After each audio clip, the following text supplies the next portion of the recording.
So today we're going to be using the Slapchop method to paint up these Blood Bowl Dark Elves. And I started off by spray painting them black, and I just used a Autotech car primer because it cost me £4 from my local shop. I then dry brushed Army Painter's Filthy Cape over the top of it, so just a little light dry brush just to pick out the raised areas. And then I used Vallejo Off-White because the only white I've got at the minute, so I decided to use it. And it is a lighter bit of a grey, so it's not quite as effective as white, but it does the job. So I am going to be using a mixture of Army Painter's speed paints, and there are a couple of Games Workshop contrast in here.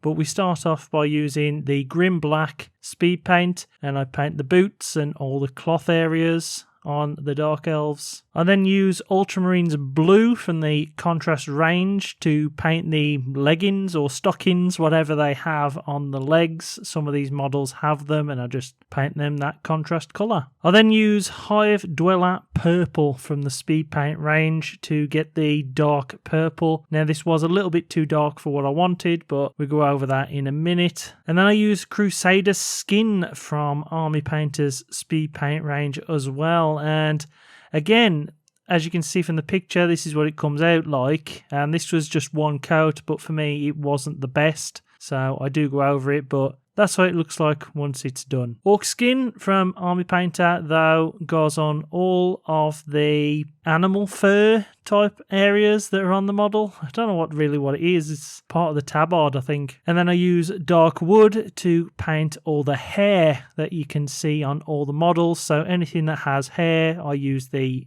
Dark Wood speed paint. I then use Hardened Leather speed paint to paint all the buckles and leather areas, so belts, things like that, straps, anything like that. I use the Hardened Leather. Onto the metallics now, so I use Old Gold to go over all the metal areas on the model, and I use Gunmetal to paint up any spikes on the teeth for the leather and the swords that some of them might have. I washed the silver areas with Nuln Oil, so that was quite fast. And then I use Gulliman Flesh Contrast to go over the golden areas that I have painted. Really makes it rich and come out really well. I do like using that Gulliman Flesh over metallic areas. So because I wasn't happy with the skin, I used Army Painter's Barbarian Flesh, using it to just highlight up little parts like the fingers, nose, mouth, all that lot, basically leaving the contrast in the recesses. And then I used Violet Red by Vallejo to use it on all of the armour, basically. The chest plates, the shoulder plates, the helmet, the leg greaves, whatever they are. I leave the contrast, as I said previously, or the speed paint in the recesses and just highlight little bits up here and there and call that done. So as you see at the beginning, this is what the model looks like when it is finished. And this is what the entire team looks like. The only difference with the hair